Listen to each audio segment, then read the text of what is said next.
Bugün bu videoda sana aşk acısından sonsuza kadar kurtulmanın formülünü anlatacağım. Bu formül garanti bir formüldür. Yani %100 aşk acısından kurtulacaksın. Biliyorum, çok iddialı bir cümle kurduğumun farkındayım. Ancak beni tanıyanlar bilir, bu kanalda sadece kendi denediğim, tecrübe ettiğim şeyleri anlatmaya çalışıyorum. Yani onaylanmış, işe yaramış bütün formülleri seninle paylaşıyorum dostum. Evet, çok iddialı bir video olacak. Ancak tabii ki videoma güveniyorum ve sen de eğer ki bu videoyu sonuna kadar izlersen, anlayarak, sindirerek, benim ne demek istediğimi anlayarak dinlersen, bu video bittikten sonra artık aşka ve aşk acısına bakış açın %100 değişecek. Bunu sana garanti ediyorum. Eğer hazırsan başlayalım.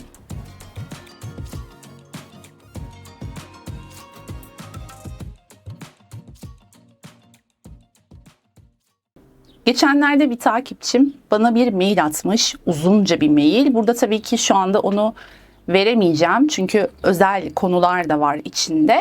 Ancak ne olduğundan tabii ki bahsedeceğim biraz. Şimdi bu mailde şöyle yazıyor. Demiş ki, ben çok şiddetli bir aşk acısı çekiyorum. Bu acının içinden çıkamıyorum yıllardır. Yani bir de böyle yıllardır sürmüş bu. Ben bunun içinden bir türlü çıkamıyorum Sibel Hanım. Yani ne yaptıysam olmadı. Unutamıyorum bir türlü. Ondan da ses yok. Hayatımda da değil. Çok oldu gideli. Ama ben onu unutamıyorum bir türlü. Ne yapabilirim diye sormuş. Bunun yanı sıra bir de tabii şöyle bir olay oldu. Geçenlerde yine böyle bir dost meclisinde sohbet ederken yine konu tabii ki döndü dolaştı. Aşka ve aşk acısına geldi. Zaten bu tür ortamlarda aşka gelmezse olmaz konu. Mutlaka bir aşka gelir yani. Özellikle de belli bir saatten sonra. Neyse, konu aşka geldi, aşk acısına geldi ve ben şöyle bir arkadaşlarımı dinledikten sonra, işte onların hikayelerini kısa kısa dinledikten sonra sıra tabii bana gelince arkadaşlarımın sorusu üzerine, yani var mı sende böyle bir durum, hani unutamadığın aşk acısı falan gibilerinden, ben de şöyle bir cümle kurdum. Bu dünyada bana özellikle bu saatten sonra aşk acısı yaşatabilecek bir baba yiğit yok. Yok. Yani bunu böyle o kadar kendinden emin bir şekilde kurdum ki bu cümleyi. Biraz egoist algılanmış olabilir, ancak söylediğim şeyin egoyla hiçbir alakası yok. Egoyla, kibirle falan hiçbir alakası yok. Evet, bana bu dünyada aşk acısı yaşatacak, o acıyı yaşatacak ya da beni o duruma sokacak bir adam yok. Çok iddialı bir cümle, farkındayım. Belki bazılarınız gıcık olacak ama hiç umurumda bile değil, inanın. Çünkü ben formülü çözdüm. Yani ben bu formülü çözdüm ve bu formülü o ortamda da anlatmadım. Bana mail atan takipçimle de anlatmadım. Şöyle düşündüm çünkü. Dedim ki ben bunu bir videoyla anlatacağım ve ihtiyacı olan herkese ulaşsın. Belki birileri gerçekten beni anlar da şu aşk acısı belasından kurtulur diye düşündüm. O yüzden bu videoyu çekmeye karar verdim. Üstelik bu videoyu çekmek için bugün pazar, bir randevumu da iptal ettim. Aklıma geldi, kendimi hazır hissettim. Randevu bekleyebilir ama video beklemez. Çok önemli bu konu çünkü. Şimdi öncelikle şunu söyleyeyim. Şimdi eğer gerçekten bu konuyu ciddiye alıyorsan, bu aşk acısından kurtulmak istiyorsan, uzun zamandır aşk acısı çekiyorsan, bu artık senin hayat kaliteni engellemeye başladıysa, düşürmeye başladıysa, anlamaya çalışıyorsan bir şeyleri ve gerçekten artık ya yeter, bıktım, yıllar oldu ya, öf, şu aşk acısından, şu beladan bir kurtulayım diye düşünüyorsan sevgili dostum, ya da bundan sonra ben artık aşk acısı çekmek istemiyorum, ben artık mutlu olmak istiyorum diye düşünüyorsan, Çok doğru bir yerdesin. Şimdi ben bir roman yazmıştım. Bunu zaten benim takipçilerim bilirler ve bu romanı bastırmadım. Özellikle şu anda kanalımda bölüm bölüm seslendirmeyi tercih ediyorum. Sadece kanal üyelerine özel bir roman bu. Kendi yazdığım romanı kendi sesimle orada seslendiriyorum bölüm bölüm. Görselini ve linkini yukarıya bırakacağım, şuraya bırakacağım. Vaha'ya Uyanış. Bu romanda gerçekten yaşadığım o aşk acısının bütün sebeplerini ve o yolu, o acının aşamalarını. Yani hikayelerimiz farklı olabilir fakat taslak aynı. İşte bu taslağı anladığımız zaman aşk acısı diye bir şey kalmayacak. Neyi neden yaşadığını anlayacaksın. Bu romanı mutlaka dinlemeni tavsiye ediyorum. Eğer böyle şeylere meraklıysan, çok güzel bir hikaye, yalnızca aşk acısıyla değil, çektiğin bütün acıların sebepleriyle ilgili harika bir hikaye. Bunu mutlaka dinlemeni tavsiye ediyorum. Bir çay parasına kanala üye olarak bu romanı dinleyebilirsin sevgili dostum. Sana çok şey katacağına eminim. Şu anda bu videoya bir like bırakman yeterli. Kanala abone ol ve mutlaka bu konuyla ilgili görüşlerini de yorumlar bölümüne yaz. Dedikten sonra konuya giriyorum dostum. Şimdi senin için burada çok güzel materyaller hazırladım. Bu olayı böyle yavaş yavaş sindire sindire anlatacağım. Yani bu konuyu iyice anlayacaksın, hiç merak etme. Şu anda çayını kahveni al, arkana yaslan. Sakinleş. Biliyorum acı çekiyorsun. Aşk acısı çektiğin için muhtemelen bu videodasın. Şu an için bir sakinleş. Derin derin şöyle bir nefes al. Bir çay kahve al, videoyu durdur. Çayını kahveni al, yiyeceğini atıştırmalarını al, arkana yaslan ve dinle. Çok eğleneceğiz bu videoda çünkü. Şimdi konuya giriyorum.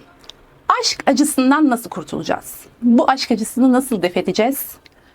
Ve bir daha nasıl bu acıyı yaşamayacağız?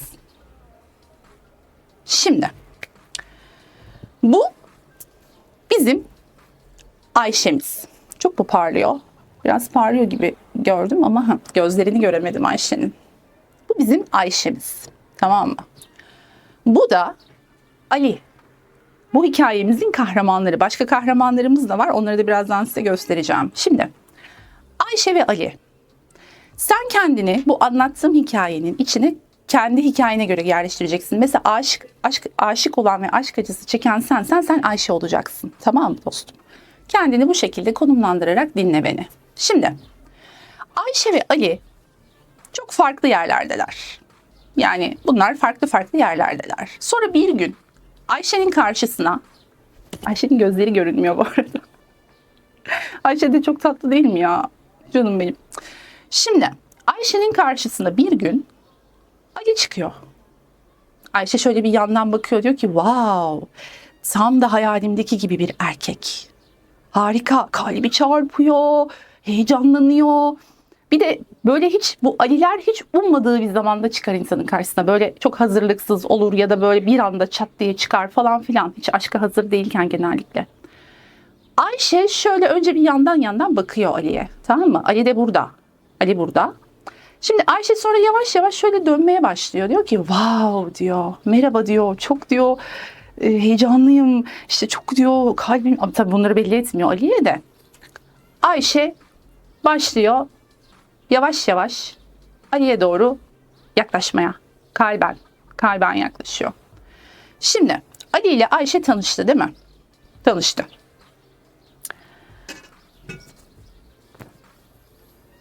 Bak sizin için çalıştım. Ayşe ile Ali'nin kalbi. Ayşe'nin kalbi Ali'ye yavaş yavaş kayıyor. Ayşe'nin kalbi Ali'nin kalbiyle birleşiyor. Kalpler birleşti mi? Birleşti. Bunlar artık bu kalpler birleşti. Şimdi bu kalpler böyle birleşince Ayşe zannediyor ki Ali benim hayatımın aşkı. Tabii Ali Ayşe ile ilgileniyor. İşte ona ilgi gösterdikçe Ayşe de ona işte ah diyor bana ilgi gösteren bir erkek var diyor. İşte beni seven biri var diyor. Çok diyor hayalimdeki gibi falan. Aslında ilk gördüğü anda belki hayalindeki gibi değil Ali Ayşe'nin. Ama Ayşe öyle zannediyor. Çünkü Ali ilgi gösteriyor ya. Değer gösteriyor ya. Değer veriyor ya. Şimdi Ayşe iyice böyle yapışıyor Ali'ye. Tamam, bunlar artık böyle. Bunlar parklarda, bahçelerde, orada burada işte restoranlara gidiyorlar, date'lere çıkıyorlar, film izliyorlar, birlikte gelecek planları falan filan. Yani iş oraya kadar gelirse tabii. Şimdi Artık Ayşe, temkinli temkinli Ali'ye yaklaşan Ayşe bir noktadan sonra kilitleniyor buraya. Böyle ah diyor, canım diyor, canım aşkım diyor. Beni sakın bırakma, tamam mı diyor. Bak ben diyor artık yapamam sensiz falan filan diyor. Ali de tamam tamam falan diyor. Bunlar böyle, tamam mı? Böyleler. Kalpler bir. Bunlar böyle. Sonra birden, bak birden bir şey oluyor. Hop, Ali Ayşe'nin hayatından çıkıyor. Gitti. Ali yok. Ayşe kalıyor mu yalnız başına? Kalpler de ayrıldı. Kalpler böyleydi ya. Tabi Ali giderken, Ali nereye gittin sen bu arada? Ha. Nasıl bir sinirlendiysem, Ali'yi nasıl bir attıysam arkaya. Ali gitti, Ali yok. Ali şöyle dursun. Ali yok. Tamam. Kalpler, bu kalpler böyle Ali giderken kalbini de götürüyor. Gitti kalp. Ayşe kalıyor mu bu kalple tek başına? Şimdi bir Ayşe kaldı, bir de kalbi kaldı. Kocaman bir kalp. Ayşe artık bu kalple ne yapacak?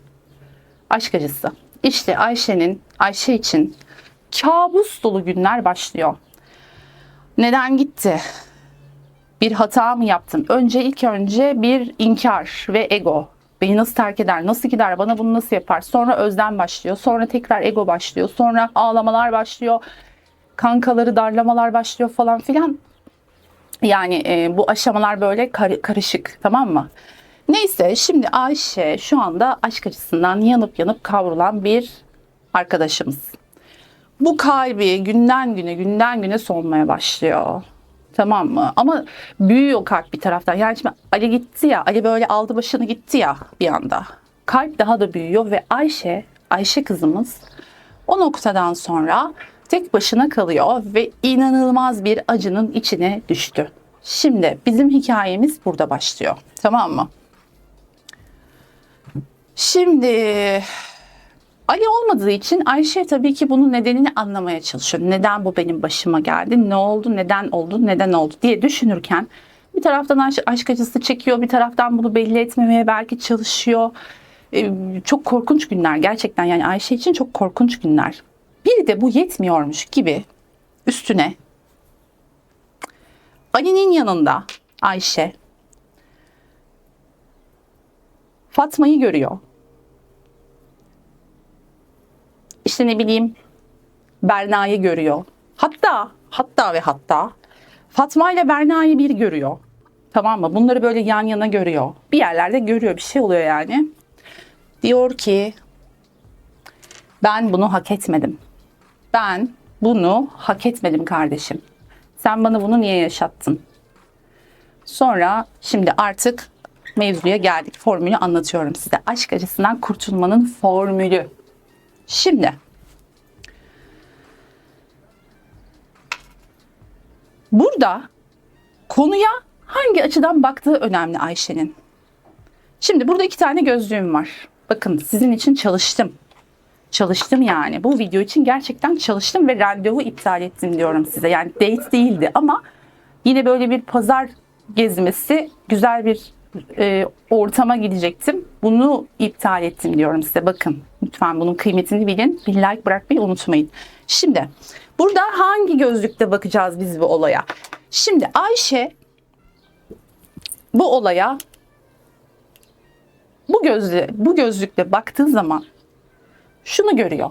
Aşk acısı içinde kavrulurken Ali beni terk etti. Ben sevilmeye layık biri değilim. Beni terk etti ve bir daha gelmeyecek ve zaten bu hep benim başıma gelir. Hep olur bu. Ben bunu yaşamaya mahkumum zaten. Ben kimim ki mutlu olayım? Yani bir erkek beni terk etti. Bu gözlükle baktığı zaman gördüğüm olay bu. Tamam mı? Şimdi biz burada ne yapıyoruz? Bu gözlüğü çıkarıyoruz. Bu gözlük bize hizmet etmeyecek. Bizi aşk acısının içinde kavuracak ve bize olayı görmemizi engelleyecek. Çünkü özellikle siyah gözlük seçtim bunun için. Bizim bu olayın içindeki mevzuyu, formülü neyse bunu görmemizi engelleyecek bu gözlük. Şimdi biz bu açıdan bakmıyoruz. Bunu ne yapıyoruz? Çıkarıyoruz. Bu gözlük artık bizim işimize yaramıyor. Bugünden itibaren şu an itibariyle bu videoyu seyrediyorsan bu gözlüğü çıkarıyorsun dostum. Tamam. Bu gözlük bizim artık işimize yaramayacak. Biz ne yapacağız? Başka bir gözlük takacağız. Biz olaya daha bilgece bakabileceğimiz, konuyu anlayabileceğimiz bir gözlük takacağız gözümüze. Bunu da uzun zamandır takmıyordum. İnşallah. Evet, bu benim özellikle bilgisayarın başında çok kitap yazarken ya da çalışırken ya da bir şey okurken ekranda kullandığım bir gözlüktü. Çok uzun zamandır takmıyordum. Şimdi Ayşe bu gözlüğü gözüne takacak. Taktı. Ayşe bu gözlüğü gözüne taktığı zaman gördüğü şey ne biliyor musun? Bak şimdi. Neydi? Bir Ali vardı karşısında. Aşkı şu diğer hatunları bir atayım kenara. Bunlar kafamızı karıştırmasın. Şimdi bu aşktı. Ali onun için aşktı ve onu terk etti. Ona aşk acısını yaşatan adamdı. Bir insandı, değil mi? Şimdi bu gözlükte artık şöyle düşünüyoruz. Ayşe Ali'yi artık bir insan olarak görmeyecek. Ne olarak görecek?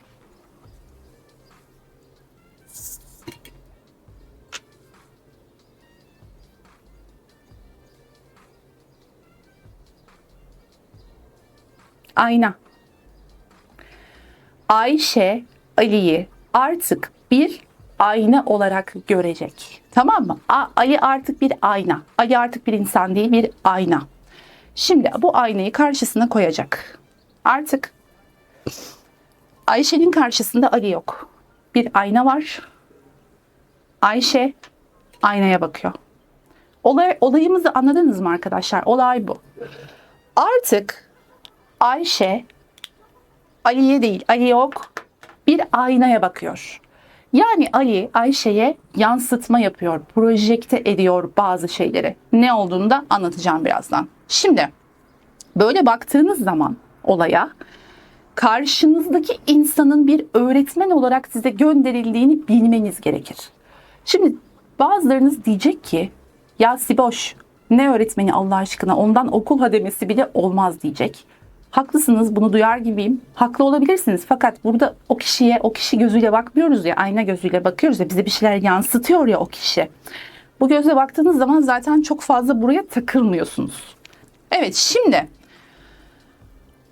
Ali gitti, ayna geldi. Ayşe aynada kendini görmeye başladı. Ali Ayşe'ye ne yansıtıyor? Neyi yansıtıyor? Bu acıyı neden çekiyor? Şimdi Ayşe burada kendisiyle ilgili derin çalışmalar yapmayı göze almış olmalı. Yoksa aşk acısı çeken bir zavallı olarak hayatına devam edecek. Böyle mi devam etmek istiyor? Burada bir seçim yapması gerekiyor işte Ayşe'nin. Sen hayatına aşk acısı çeken bir kadın olarak ya da erkek olarak devam edip bu acının içinde kavrulmayı mı tercih ediyorsun? Bu da bir seçenek olabilir. Yoksa sen bu aşk acısı olayını tamamen bitirip bunun içindeki mesajları alıp kendini geliştirme yolundan mı devam etmek istiyorsun? Burada tercih tamamen sana ait sevgili dostum. Şimdi sen dersen ki ben kurtulmak istiyorum tabii ki. O zaman sana formülü anlatıyorum. Formül 1. Ayna olarak göreceksin karşındaki insanı. Ondan nefret etmeden, ona hakaret etmeden, ondan nefret kusmadan, bana bunu neden yaşattı, şerefsiz, işte ben bunu hak etmiyordum demeden önce karşındakinin bir ayna olduğunu bileceksin. Şimdi böyle baktığın zaman karşındakinden nefret etmiyorsun. Sadece sen bir sınavın içindesin ve bu sınavdan neler öğrenmen gerekiyor, buna bakacağız. Şimdi burada bu yansıtmada eğer ki Ali Ayşe'ye kendini değersiz hissettiriyorsa, burada Ayşe'nin değersizlik üzerine çalışması lazım. Yani eline bir kağıt kalem alacaksın. Bak, ders çalışır gibi sevgili dostum. Bu iş böyle. Ders çalışır gibi. Eline bir kalem kağıt alacaksın. Sakin bir kafayla düşüneceksin karşındaki insanı. Şimdi bu insan sana iki şey yansıtır.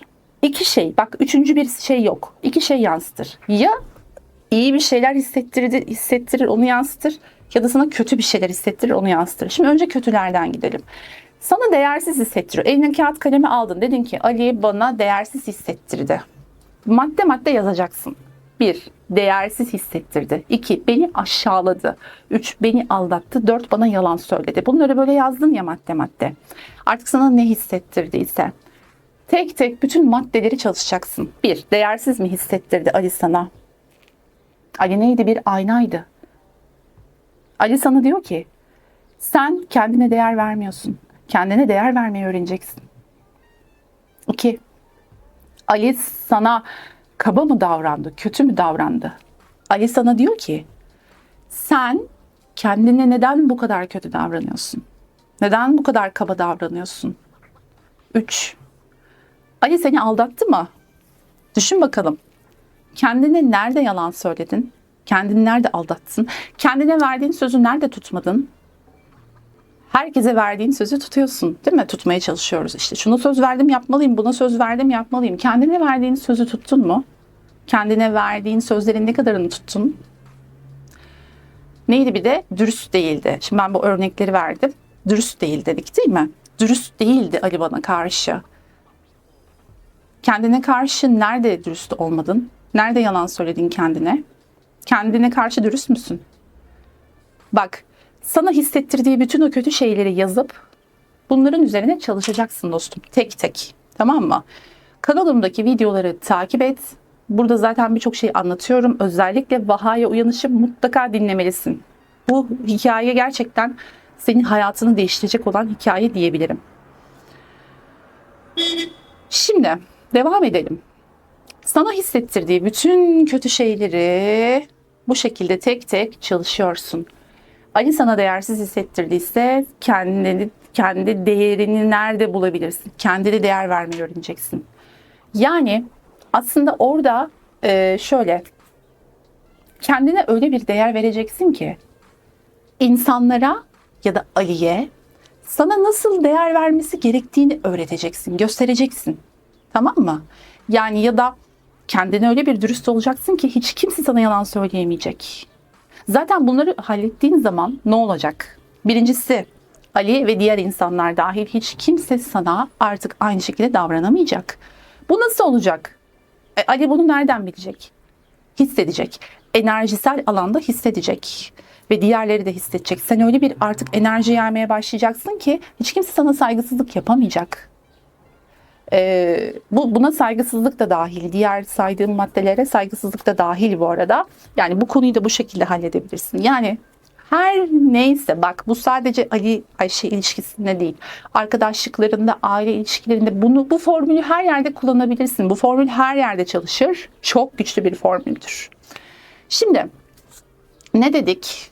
Bütün kötü özellikleri, bizi üzen, yakan, kavuran, işte beni aldattı gitti başkasıyla oldu, ya değersizlik hissi daha çok olur burada. Kaybetme korkusunu da ekleyelim. Onu kaybetmekten korkuyorum, çok korkuyorum ve korktuğum şey başıma geldi. Kaybetme korkusu üzerine çalışacaksın. Peki bunu yaptığın zaman ne olacak? Tüm bu olumsuz maddeleri üzerinde çalıştığın zaman, ki bunlar zaman alacak sevgili dostum. Öyle 2 günde olacak şeyler değil. Sabırlı olacaksın. Bak ben yıllardır, son 4-5 yıldır bu konuların üzerine çalışıyorum. Hallettim mi? Hayır, asla tam olarak halledemeyeceğim. Ama her seferinde daha iyi oluyorum. Bak videonun başında ne dedim? Bana bu dünyada aşk acısı yaşatabilecek bir baba yiğit yok. Bunu kibirli, egolu bir yerden değil. Formülü çözmüş bir yerden konuşuyorum.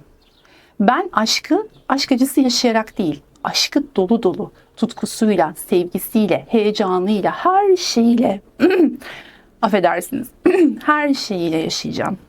Güzellikleriyle yaşayacağım. Kötü günlerimiz de olacak tabii ki. Ama acı çekerek değil. Çünkü artık bana göre aşk çok güzel bir şey. Korkulacak bir şey değil. Yaşanması gereken bir şey. Bu yüzden de karşıma da aynı benim gibi düşünen bir insan çıkacak. Yani insan olacak karşımda. Senin de karşına çıkacak. Böyle biri çıkacak. Sağlıklı bir ilişki yaşamak istiyorsan bu dediğim şeyi mutlaka dikkate almanı tavsiye ederim. Şimdi biz hep kötü özelliklerden konuştuk değil mi? Kötü şeylerden, olumsuz şeylerden konuştuk. Dakikaya bakıyorum bu arada. Gayet güzel gidiyoruz. Peki ya diyorsanız ki o hiç kötü biri değildi. Sadece bir anda ortadan yok oldu. İşte aslında çok iyi biriydi. Mesela o zaman da şöyle yapacaksın. Yine o listeye boş beyaz bir kağıda o kişinin seni çeken özelliklerini yazacaksın. Yani sen onun nesine aşıksın, nesine hayransın. Hepsini tek tek yazacaksın dostum. Tamam mı? Çok pardon, bir su içmem lazım. Evet, ne diyorduk? İyi yönler. Şimdi eğer Ali bir aynaysa ve Ayşe'ye kendini yansıtıyorsa, o zaman Ayşe'nin Ali'de gördüğü bütün ışık, bütün o güzel özellikler, hayran olunası şeyler aslında kendine aittir. Yani burada Ayşe bir aynaya bakıyor ve aslında Ali'ye baktığında kendini görüyor. Ve Ali ona diyor ki, ben senin içindeki henüz keşfetmediğin potansiyelim. Mesela bu ünlü hayranlığında da çok olur. Yani eğer bir ünlüye hayransanız onun en hayran olduğunuz özelliklerini düşüneceksiniz. İşte bu özellikler aslında sizin içinizde var olan bir potansiyelin henüz daha açığa çıkmamış ve açığa çıkmak için can atan, çığlık atan bir potansiyelinizin karşıdaki insanda yansımasıdır. Şimdi diyeceksiniz ki, ya o kadar karizmatik, o kadar mükemmel bir insan ki ya da o kadar yetenekli, o kadar başarılı bir insan ki benim içimde böyle bir tarafın olması mümkün değil. Ben buna kesinlikle inanmıyorum diyeceksiniz. Bakın %100 size garanti ediyorum ki var. Var ki sen o insana hayran oluyorsun. Yani buna belki inanamıyor olabilirsin. Ancak kesinlikle inanmalısın. Çünkü var ama sen farkında değilsin. Onu göremiyorsun. O ışığı, içindeki ışığını göremiyorsun sadece. Ve karşındaki insan sana aslında bunu yansıtıyor. Ünlü olsun ya da hayatına giren birisi olsun, unutamadığın, işte onun şu özelliğini unutamıyorum. En beğendiğim yanları şunlardı. Çok başarılıydı, çok hareketliydi, çok disiplinliydi, çok karizmatikti ya da çok sessizdi, çok kontrollüydü. Neyse bu. Sana ait bir özelliği sana yansıtıyor zaten. Bu yüzden aşık ve hayransın. Şimdi, peki bunları bu şekilde çalışacağız. İki yönlü. Bir, işte seni rahatsız eden, o insanın seni rahatsız eden ve sana acı çektiren özelliklerini yazıp üzerinde çalışacaksın. Diğeri, o insanın seni etkileyen ve hayranlık uyandıran, bu insan kimse, bu arada aşk acısını konuşuyoruz ama her şey olabilir. Sende hayranlık uyandıran özelliklerini bir taraftan yazıp onların üzerinde çalışıyorsun. Yani bu özellikler bende var. Ben bunları işte olumsuz özellikler konusunda kendime yükleniyorum. Bunları çalışmalıyım. İçimdeki potansiyeli, ışığı ortaya çıkarmalıyım. Ha, demek ki bende de varmış bu. Bunu nasıl ortaya çıkarabilirim? Bunların üzerinde çalışıyorsun dostum. Şimdi sen bu çalışmaları bitirmene gerek yok. Sen bu anlattığım şeyi fark ettiğin anda bile ne oluyor biliyor musun? Artık senin için Ali, Ayşe, Fatma, her neyse, aşk acısı, sana bu aşk acısını çektiren insanın senin üzerinde hiçbir etkisi kalmıyor. Nefret bile etmiyorsun çünkü nefret edecek bir şey yok ki. Sana bir şey gösterdi bu insan. Teşekkür de etme, gerek yok. Hani illa şunu demiyorum. İşte bazı spiritüalistler var ya, böyle çok abartırlar olayı, işte sevgi içimizde, herkesi affetmeliyiz, herkesi sevmeliyiz. Yok böyle bir şey arkadaşlar. Bakın, ben çok mistik bir insanım. Çok mistik tarafı daha ağır basan, hisleriyle hareket eden, işte bu tür konulara, gizemli, spiritüel konulara, mistik konulara çok ilgi duyan bir insan olmama rağmen yeri geldi mi küfür de ederim. Çünkü bu beni çok rahatlatan bir şey. Eğer hak ediyorsa karşımdaki, basarım küfürü. Hiç çekinmem. Genelde kimsenin duymayacağı zamanlarda küfür ediyorum. Bu beni rahatlatıyor, bir tür terapi. Kötü bir şey değil. Çok utanıyorsanız, çok çekiniyorsanız kendi kendinizeyken küfür edin. Yani rahatlama açısından söylüyorum. Bunu da böyle bir sıkıştırmak istedim araya. Yani çok spiritüelist bir yerden yaklaşıp da işte onu affet, sev, bilmem ne falan, böyle bir şey demeyeceğim. Affetmek zorunda değilsiniz kimseyi. İçinizden nasıl geliyorsa öyle davranın. Ama benim burada anlatmaya çalıştığım şey şu. Bu insanın senin üzerinde, neredesin Ali? Gel buraya. Bu insanın artık senin üzerinde bir etkisi kalmıyor. Çünkü sen zaten bu insanın sana aynaladığı, gösterdiği şeyi fark etmiş oluyorsun. Bunun görevi artık bitiyor. Bitti bunun görevi. Bunu artık sen göndereceksin. Yani bunun senin hayatındaki görevi bitti. Bitti. Bunu gönderiyorsun. Gitti bu. Bu noktadan sonra sen varsın. Artık gerçekten sana değer veren insanlar gelecek. Senin o içindeki ışığı parlatmanla o ışığı gören ateş böcekleri gibi böyle etrafını saracaklar. Yani şöyle bir örnek vereceğim. Biraz kaba bir tabir olacak ama eğer öyle algılarsanız üzülürüm.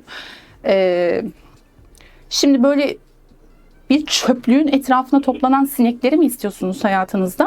Yoksa bir ateş böceğinin o ışığa uçan o ateş böcekleri var ya, böyle hani güzel böcekler, uğur böcekleri böyle mi olsun istiyorsunuz etrafınızda?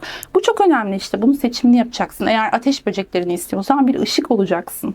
Işıklar, ateş böcekleri gelecek ışık olduğun zaman etrafına. Ama sen bir çöp gibi yaşamaya devam edersen, yani çöp biraz ağır bir tabir ama şunu anlatmaya çalışıyorum. Sen sinekleri çekersin o zaman. Sineklerle ne işin var senin?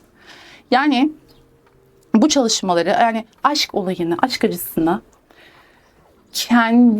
kendi avantajına çevireceksin. Krizi avantaja çevireceksin burada. Bu çok önemli. Eğer bu video sana bu farkındalığı kazandırırsa müthiş olur. Lütfen görüşlerini de yorumlar bölümüne yaz ya da sonuçlarını yorumlar bölümüne yaz. Yani o kişinin artık senin üzerinde bir etki etmediği, artık senin kendi hayatınla ilgili bazı şeyleri, o içindeki ışığı fark ettiğin mükemmel bir boyuta geçeceksin. Burada çok farklı şeyler yaşayacaksın. Bu saatten sonra da seni kimse artık aşk acısıyla sınayamayacak. Çünkü diyelim ki Ali'de fark etmediğin, çalışmalarını yaptın ama fark etmediğin birkaç nokta oldu.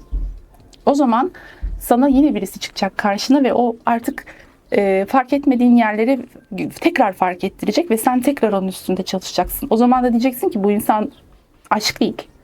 Bunlar aşk değil. Bu bana yine bir şey göstermeye geldi.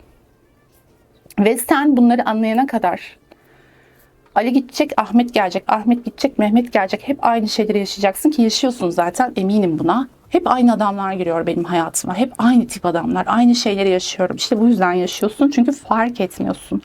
Burada farkındalık çok önemli. Şimdi her videoda da söylediğim gibi dostum, yani aşk acısına böyle bakarsan eğer, burada anlatmaya çalıştım. Ne kadar başarılı oldum bilmiyorum. Umarım olmuşumdur. Ama şey çok önemli değil. Burada konuştuğum bazı kelimeler için hiç kimseden özür dilemeyeceğim. Çünkü niyetim belli. Kötü bir niyet yok altında. Kibir, ego gibi bir taraftan anlatmıyorum. Yaşadım, deneyimledim. Olayı bitirdim. Bitti yani artık. Bu saatten sonra aşkı güzel yaşamak, aşkın keyifli tarafını yaşamak ve gerçekten hala içimde fark etmediğim ışığımı bana yansıtacak insanlara hayranlık duymak yolunda ilerliyorum ve böyle de oluyor gerçekten. Benim de hayranlık duyduğum insanlar var. Benim de yani ulaşabildiğim ya da ulaşamadığım, ulaşmamın belki biraz zor olduğu, hayranlık duyduğum kişiler tabii ki var ve ben bunu onlara bir şekilde iletiyorum. Ama burada amaç işte aşk ihtimali olmamalı. Burada amaç kendinizle ilgili olan kısmını alabilmek olmalı. Bunu anlatmaya çalıştım aslında bu videoda. Yani videonun başlığı asla tıklanmak için yazılmış bir başlık değil. Bu başlık bu başlığın altını dolduran dolu dolu bir video olduğunu düşünüyorum. Zaten garanti yöntem derken, %100 aşk acısından kurtaracak yöntem derken de bunu anlatmaya çalıştım. Ve kesinlikle de başlığımın arkasındayım. Bu formül her zaman işe yarar. Seni alır yukarı taşır. İşte burada dediğim gibi kararını vermen lazım. Seçimini yapacaksın. Sen aşk acısının içinde kavrulmaya devam edip yıllarını mı geçireceksin? Yoksa oradan çıkıp diğer taraftan mı devam edeceksin? Bu çok önemli. İşte bu yüzden sevgili dostlar, aşka bakış açısı. Ya şimdi dünyada sana seni aynalayacak, gösterecek, senin üzerinde çalışman gereken yönleri ya da içinde parlatman gereken ışığı sana gösterecek aşktan daha güçlü bir yol yok. İşte bu yüzden aşk dünyanın en önemli konusu. Her yerde aşk konusu açılıyor zaten. Yani bunu başka türlü sana bu kadar şiddetli gösterebilecek bir yöntem yok. O yüzden aşka bakış açını değiştir derim. Değiştirirsen hayatın değişir. sen değişirsin ve sen değişirsen de dünya değişir sevgili dostum. Evet, bugün anlatacaklarım bu kadar bu videoda. Eğer beğendiysen videoyu mutlaka bir like tuşuna basarak beğen. Videoya abone ol ve yorumlarını mutlaka bırak. Bir de bu hype özelliği var. Eğer mümkünse ücretsiz bir şekilde hype butonuna basabilirsin. Ayrıca dediğim gibi kanala üye olarak çok ucuz, küçük bir miktar karşılığında üye olarak hem kendi yazdığım ve seslendirdiğim romanlarımı dinleyebilir, hem üyelere özel videoları, çok daha derin, çok daha detaylı, seni hızlı bir şekilde dönüştürebilecek videoları oradan üyeler kısmından seyredebilirsin diyorum ve videoyu burada sonlandırıyorum. Seni çok seviyorum. Kendine iyi bak. Bir sonraki videoda da görüşürüz.